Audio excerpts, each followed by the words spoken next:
this is Alice. So happy Pride Month!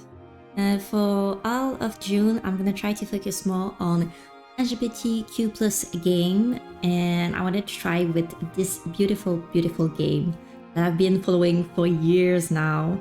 I just saw on itch.io that the dev released, I think a few days ago, a little update on what they were doing and the intention on like continuing the game and finishing it. So that's why we're gonna play it. I played it, oh my god, that was years ago. I played it when I was like still in, oh my god, I was a teenager for sure. I was still studying at school, you know, I was a teenager, and now to come back to that game years later when I'm an adult, you know, I'm like, wow, okay. So obviously keep in mind that this is the demo, and as I read the devlog, they're gonna change a few stuff, it seems, if I understood correctly. So what you're gonna see here might change a little bit, but other than that, I'm super excited for the continuation of that game. I cannot wait for it to be done, and when it's out, I'm gonna play that game. I usually don't play visual novels on my channel, and that's like, it's a special kind of thing. The reason why is because, you know, dyslexia makes it difficult for me to make it more entertaining for you guys to watch that kind of content.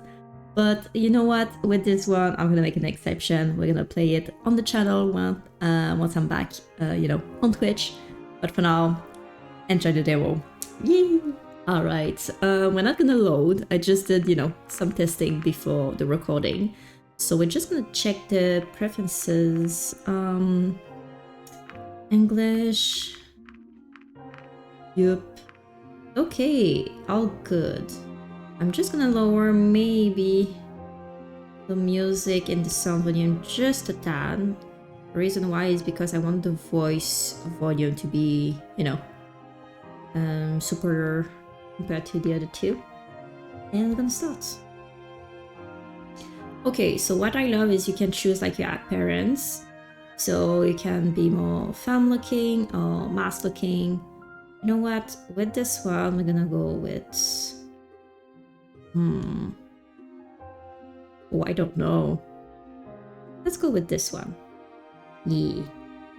The name, it's gonna be Alice. Here we go. I love the art style, by the way. It's so pretty. And we're gonna use they, them. Example, I'm looking for Alice. Did you see them?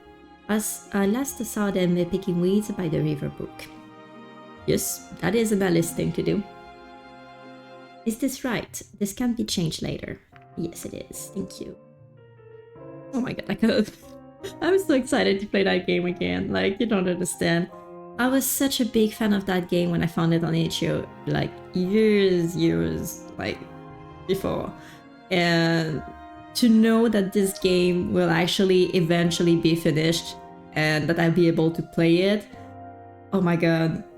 You know, there's so many games sometimes you get attached to and you see them like for some reason, and that's perfectly fine. Like the dev like don't finish it, or there's some stuff that happens and, you know, the game is never published and it's all good. But yeah, with this one, I don't know, it's such a special thing. I don't know how to express that well, but oh my god. This is the extended demo of A Cottage Story, which now includes the beginning of Act 2. Would you like to skip to Act 2? That is kind of you to ask, but no. Act 1. Also, I moved the mic. I changed the place of the mic also, because last time when I was like, you know, editing like Grimshire playthrough, you could hear the sound of the mouse, you know, the clicking. It's very aggressive clicking that I was doing. Even though some ASMR sometimes is nice, I was like, that's a bit much, you know. There you go. Let me know if you prefer that, you know, placement, if it sounds better too. The man. I never should have taken the forest as a detour. First my date, then my car. What else could go wrong today? Whoa! What happened? Where did that ledge come from? Forest is so dense, I can't see anything.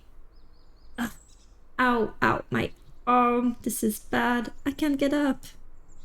With some effort... Oh, I was like, okay, this is a narration now. With some effort, the man opens his eyes and tries to crawl. He grips his right arm and his fingers come up wet. When his visions adjust, he sees red. Ooh, okay, that's bad. Fuck. Pretty. Oh my god. I wanted a house like that before. Like, not before, what I'm saying. I want a house like that eventually. Look at it. It's... Oh, looks so cozy. Ah. Eventually, one day. Huh? Has that always been there? There is a cottage just across from the man. It's surrounded by flowers and flora, like something out of a dream. My future house, please. Smoke stacks below from the chimney. It's so well tended too, it's uncanny. It reminded the man of his grandmother's house, if his grandma decided to live 10 miles into uncharted woods. Oh no. The man rises to his feet by using a boulder to leverage himself, but there's a noticeable limp in his gait. Ooh. Looking around, he walks closer with his good arm, waving in front of him to make sure this isn't a fatigue-induced delusion. A pleasant aroma like a meadow of flowers emanates from the cottage. It beckons the man. Can't read anything on the signs. There are symbols he's never seen before, and he hopes he isn't trespassing. How is it possible that this is here? It's too good to be true, but it's not like he has other options. What do we do here? Let's save. Oh, you can see my first save. Whoop. Let's clear that. I mean, not the first one. I had to, delete the first time I played the game and reinstall it and everything, but yeah, we'll pretend it's the first time I played the game. First time. I mean, I don't remember a lot of the story, but I kind of do in the same time. It's like weird. I just know that I adored the game. Okay. I'll show now. Investigate the cottage, knock the door, try the handle. Okay. I need help. So I'm gonna knock the door. That seems like the most, I'm not gonna investigate the cottage. I'm hurt. That's not the most important thing to do at the moment. That seems wasteful of my time and energy. And that seems a bit creepy to do that. Try the handle. I'm not gonna just open the door like that. That's just even more creepy.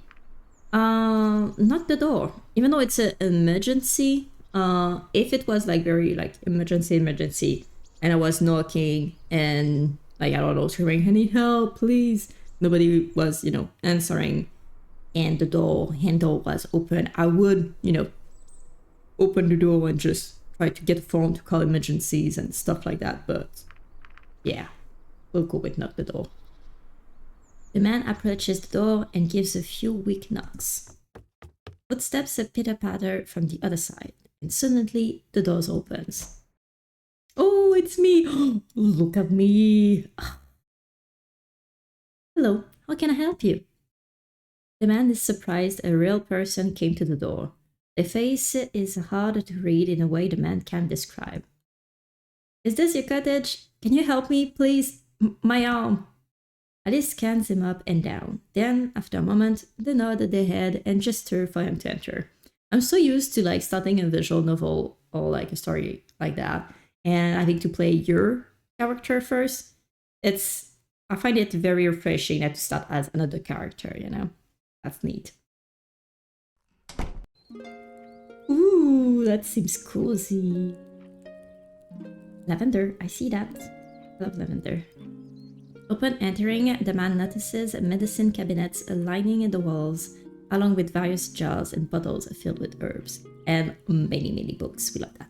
Oh, there's a phone too. There's something bubbling on the stove, but the fire isn't on. On the counter is what appears to be a miniature table set with chairs. Perhaps a person collected miniature furnitures. Ooh, I wish I could see that. Can I see that? No. Maybe that will be added later on. The man sinks into the couch, taking caution not to stress his wooden arm. The fragrant smell is even stronger now, and it helps to calm his nerves. He's beginning to regret his forest trek. He didn't have any supplies, and the deeper he went, it was as though he lost all sense of direction. Sorry about that. Oh, I love the design of the character. Look at that. That is such a practical outfit. I would totally wear that. Like, and that seems cozy too. I love that. And it's a simple and aesthetic, but also nice colors. You don't see me like moving the mouse around, but I've been just moving the mouses and like checking everything, and love that. The person returns with a bucket and cloth to dress the wound.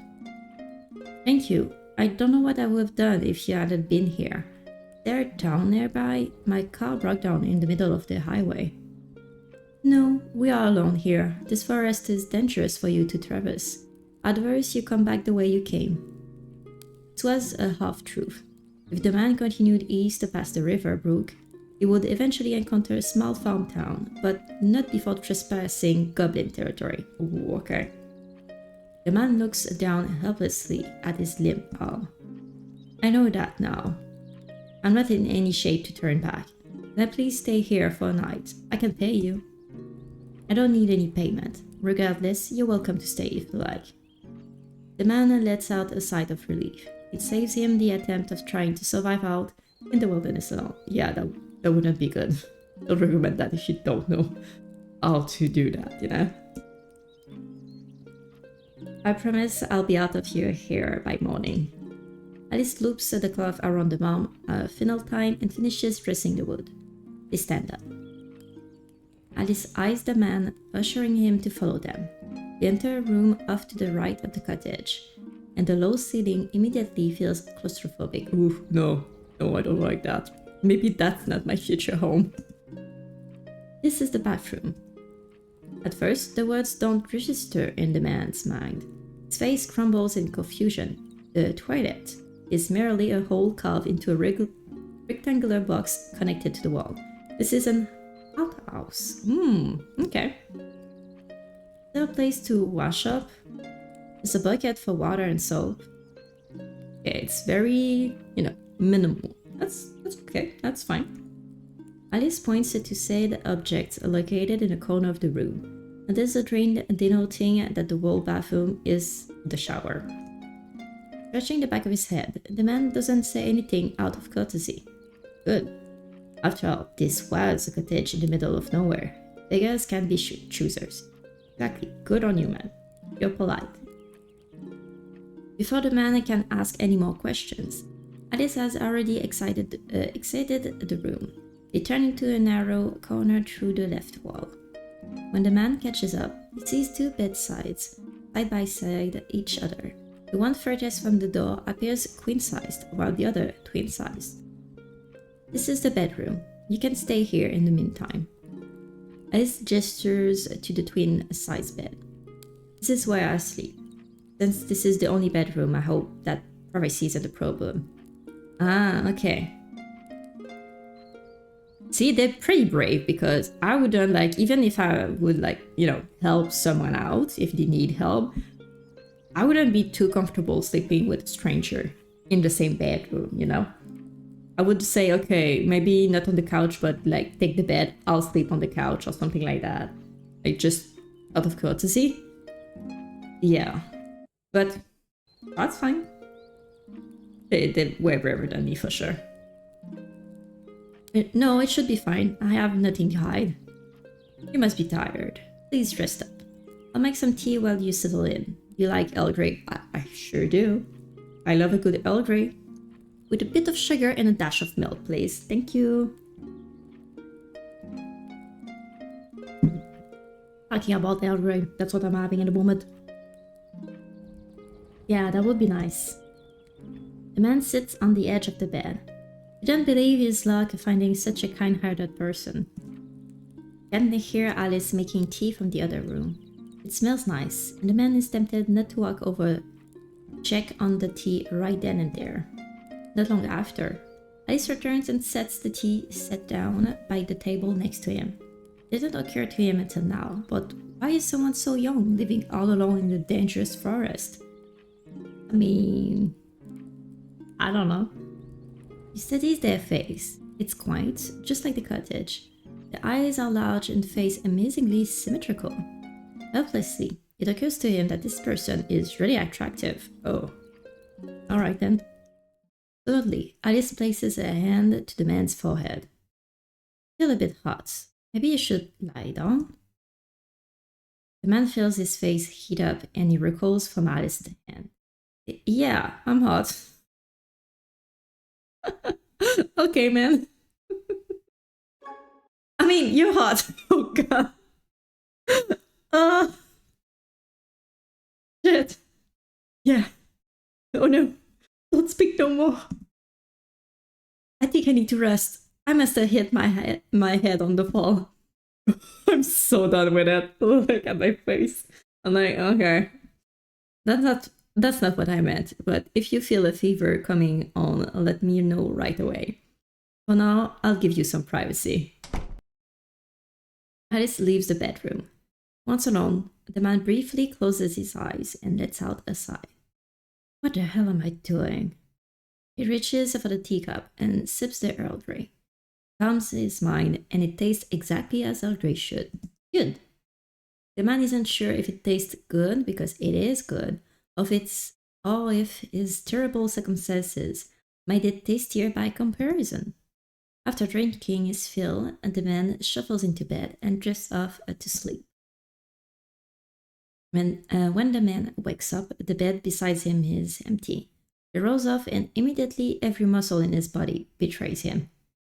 Oof, buddy. Ouch, ouch, damn it. This is what I get for falling off a ledge. There's a pleasant smell coming from the kitchen.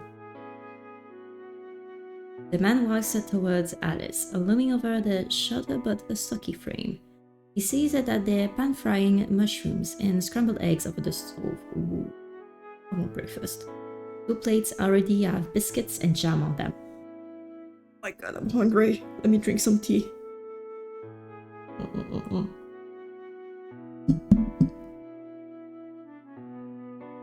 That smells so good. Can I bring these plates over?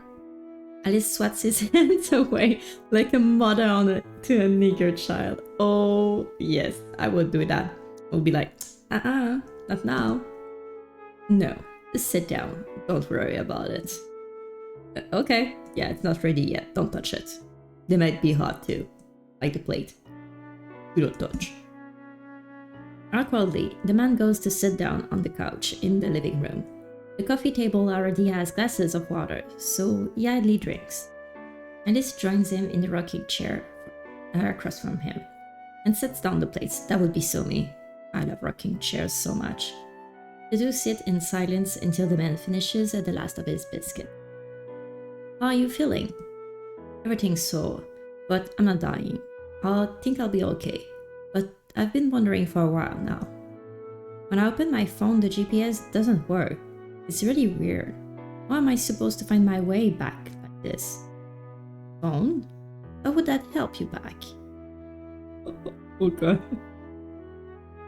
For the first time, the man notices an unused rotary phone sitting on a coffee table behind Alice, and he considers that he may have actually been transported back in time.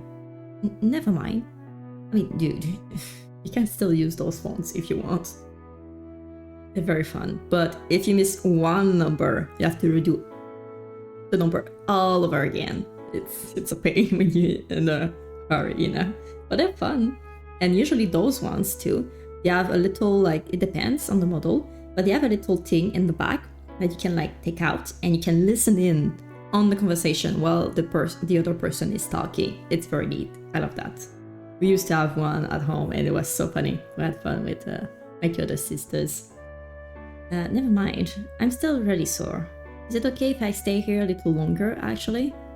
Alice frowns. Her face is contemplative, which causes the man to fidget nervously. Did he overstay his welcome? It's fine, but let me check on your injuries. Alice moves to sit beside the man. Carefully grab his arm to check the cloth that was tied the day before and begins to replace it. A bucket of clean towels has replaced the bloody ones from the night before. Alice is already grabbing for... sorry about that. Alice is already grabbing for a fresh cloth that they had prepared. By the way, I don't think I ever got your name. My name is Alice. Alice Newland. I'm an apothecary. Man, an apothecary. You don't see those anymore. I'm Michael. It's nice to meet you. Hey, we finally got the name. Michael, my dude. Likewise, if you continue north of this cottage, that should be the way out of Rosenwald. Any other directions leads deeper into the forest, and I fear that it's unsafe for you. That's really cryptic. What's out there? Oh no, I said too much. Oh no. Just foxes and bears. Generally, they stay away from humans, but no one can never be too careful. Yeah, just say bears. Most people don't like bears, or like they're scared of them. Like say wolves, bears, all of that. Unless you're Canadian, like you're fine. I'm joking. Oh, you know what? You say cougar. Said it is a cougar roaming in the forest. And bears. Now that's scary. Even as a Canadian myself, I'll be like, oh no, I don't want to face that. Please. Oh my god. The worst is, you would never hear them. And it will be too late. They will just pounce right beside you and you'll be like, oh my god, it's here. Run. No, don't run. Don't. Oh my god, don't run. It would be worst, actually. Anyway. Oh, haha. Of course. That makes sense. Do you live alone in this cottage? Must be tough for one person. It's not bad. This is home. I'm sure it's so cozy too. Ugh. It must be so peaceful. As the conversation continues, Michael finds himself getting lost in Alice's earnest, amber eyes. It hurts him to imagine that they're living all alone in such a dangerous place. Oh, Michael. Buddy. He brushes his wounded arms against Alice's. If I'm ever in a pitch, do you think I could see you again? Next time I'll be more prepared, and I could even show you what it's like outside of this place. Feel free to visit me again if you're hurt, but I'm well acquainted with Rosenwald Forest. No, I mean outside of this forest. I think there's a whole world you're missing out on. No, I think they're happy, buddy. No, it's not because you don't think that they're gonna be happy there that it's, not fine for them. I would love to live in the forest, actually. One of my biggest dreams is to have a cottage in the forest on top of a mountain. Don't ask me why, I just want that. Like, not too far away from other people, but also a little bit secluded, so I have my peace and it's like my own place and I have my land and everything. And we live with my girlfriend and our cats, dogs, our farm animals, we have a garden. Yeah, that is a dream. Oh my god. And I have a pickup too, a very nice pickup. So great. Oh my god. Oh, but in this economy, oof, not right now, that's for sure. Now Michael is holding Alice's hand with his good hand. There's a peculiar gleam in his eyes. Oh buddy. It's a shame that a beauty such as yourself is holed up in the middle of nowhere. Stop that, Michael, whatever is happening to you. Snap out of it. They're not interested. That's kind of you. I can't leave. I mean, I shouldn't. Nervously, Alice attempts to pull away from Michael, but the reddening of their face tells Michael a different story. Buddy, no. Please, I was starting to appreciate you. The man pulls forward with his lips. No, get away. Get away, please. Get away. Alice can feel the words recede into the stomach. Why is it so hard to speak all of a sudden? Oh my god. Michael rests his hands on Alice's shoulder. Stop touching Alice, please. Stop touching me, please. Stop it. Shoulder and pulls them closer. Alice's heart hammers dreadfully against their ribcage. No, okay, the kissy face is pretty funny, but please stop it. Just, I don't know, push him away, please. Just before Michael and Alice's lips meet, the front door swings open. Oh, thank God, please. Alice, I got the dried hemlock that you needed. What the fuck? Get your filthy hands off of them! Thank you, buddy. Both Alice and Michael freeze at the sight of the goblin. Treacher brandishes a machete, dull red with hues, and throws it at Michael's head. Wow, that's extreme, buddy. Michael manages to just barely dodge the machete as it crashes into a lamp, but not before the goblin pulls out a dagger and pins him to the wall with his shirt. Damn! Okay. The goblin is just shy of 4 feet, but that doesn't stop him from covering in fear. Hell yeah! Go for it! Is this a robbery? The hell are you doing here, punk? I got lost, and so I needed somewhere to stay? Bullshit, I saw you getting handsy back there. If you got a apology handed over. Alice quickly intervenes by sandwiching themselves between the two. Kafla, stop. He's telling the truth. You're scaring him. The apothecary removes the dagger pinned to Michael's shirt.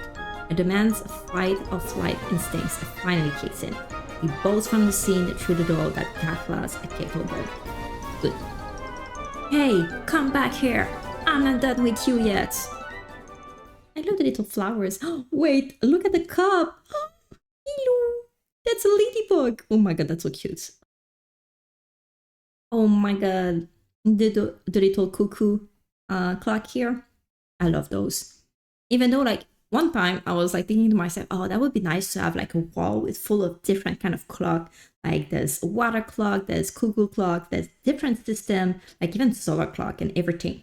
But the thing is, I thought about the sound and it would drive me insane. Like there would be too much of cling, cling, cling, cling, and I would be like, okay, stop it, stop it. So just a few clocks here and there in different rooms for different things. That would be nice. I think that would be a good compromise. But anyway, let's go back to the game. Kafla and Alice briefly chase after Michael, but he's already disappeared into the horizon. Damn, how did you run off so fast? Are you okay? I swear if that human hurt you, I'll rip his spine from his. No, I'm okay, Kafla. He was a guest. Let me just drink some tea real quick.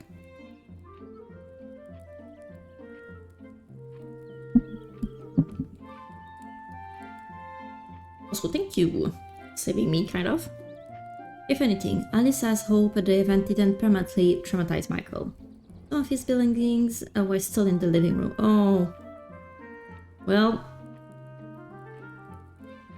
You look really suspicious though. And you look scared. I was just surprised because you suddenly... Alice gets embarrassed thinking about the moment and can't bring themselves to say it aloud. Yeah. He was flirting with me. Oh. What a coward. If he really liked you, he would have stayed and defended you. Kafla, you had knives. Yeah, and I will kick his ass. My statement still stands though. I love Kafla. Alice walks back into the cottage and makes a beeline for the broken lamp and overturned table. Kafla follows shortly after, shutting the door behind her. Yes, some spunk in her. I love that. Was the first human to stumble here in years. I can't believe that happened. You can't believe he fell in love with you? It reminds me of the Florence Nightingale effect, but reversed. Not sure I know the reference. I'm gonna have to check that. Let me take a note, Drew. Oh, sorry about that. My phone. Okay, let me just take note of that so I don't forget, because I will totally forget. That's so me. Notes. Like I know a nightingale. Like that's familiar for sure. Maybe it's different in different like word and French? I don't know. Nightingale effect. Alright, it is noted. Oh my god, I just realized I read her name wrong. It's Klavka. Okay, Klavka. Oof, that's gonna be difficult. Klavka helps them move the table back into place and grabs it for a dustpan and broom. Do you expect me to know what it is? And sorry about the lamp. I wasn't using it anyway. Florence Nightingale was a human who looked after soldiers during wars in England. Oh, okay. It was said that she cared so deeply about her patients that she started falling in love with them. Oh, interesting. None of it is true though. It only looked that way because of how closely she worked with them. I see. That's so stupid. It must be a pain to deal with all the time. Only once in a while. Have you ever actually fallen in love with any of your patients? Of course not. That'd be awkward. Yeah. I feel you. And I feel like it's just, you don't know nothing about the person. Like, for me, for example, as to me, like pansexual, I wouldn't be able to just fall in love like that randomly with anyone. Like, I know for some people it's possible, and that must be nice to have that kind of experience depending on, like, the situation. But for me, like, it's so hard for me to imagine that and be like, yeah, that's possible. Nah. Yeah, I can't imagine it, especially if it's a patient, like, there's business and everything, and I'm like, no, I'm just, doing my job here. That wouldn't be proper to fall in love with you. What? Yeah, nah. Once the lamp shards have been cleared up, the living room finally starts to regain some of its former glory, and not like someone just started a knife fight in here. This is a par for the course when it comes to Kafka. Alice has known her ever since they were young. Although more level-headed than most goblins, Kafka has always stuck her neck out for Alice, and they would do the same, but Kafka had a tendency of jumping to conclusion at the sight of any injustice or peril. Oh. She's the next closest person in Alice's life after their godmother, Catriona, passed away. Oh, I'm sorry. Kafka moves a little stool over so that she can reach the counter and pulls out the dried hemlock from earlier. Where's the mortar? This hemlock nut's gonna crush itself. It's right in front of you, next to the fairy beds. Oh, that's why there's miniature furniture. Oh, that's cute. Kafka, I'm gonna have struggle while reading her name. I'm so sorry if I'm like butcher her name every time. I swear I'm trying my best. Kafka briefly searches the counter before spotting the motor next to all the miniature furniture. There's too many lights in your den. It makes everything hard to see. Well, this isn't a goblin hole. Alice makes a mental note to themselves to dim the lights for a Kafka whenever she's over. That's thoughtful. I love that. The cottage has always been like a second home to Kafka, despite the two having a tendency to butt heads. Alice sighs. Oh, what a day. I'll feel you. Rosenwood Forest, hidden away from the eyes of humans and modern society, lives an integrated community of creatures only uttered in folklore and fairy tale. Only a handful of people know of their strange existence, much less interact with them. But once upon a time, a human named Catriona Newland took residence in Rosenwood. She built a small cottage by hand, where she resided for the rest of her days. Her cottage was as much a part of the magical entity making up Rosenwood as the creatures, and she would be frequently visited by them. At first, they toyed with her, stealing firewood and flowers from a garden, but they soon found that the woman had other talents. Catriona was a gifted apothecary, worked with fauna and flora, a possible explanation for a departure from the human world. She helped those around her without discrimination and earned the respect of even these mysterious creatures. One day, she found a baby floating along the river brook, battered but miraculously alive. That was me! When she rescued the baby, it spoke to her perfectly in a common tongue, enunciating its words like an adult but with the squealing voice of an infant. Okay, impressed, she took the baby and raised them as one of her own. Days turned to years, and the child became apprenticed to Catriona. They learned and mimicked everything she taught them. Even after Catriona's passing, the cottage remains maintained by their one and only apprentice. Their name is Alice. Yee! What a good start. Okay, so we're gonna stop here for now, and we're gonna continue another time. I hope you liked the beginning of Act 1. I'm gonna continue this game. There's only like Act 1 and Act 2, if I remember correctly, for the demo. But yeah, I hope you liked it, and I'll see you all another time. Bye bye, take care, and once again, happy Pride Month, everyone. Bye bye.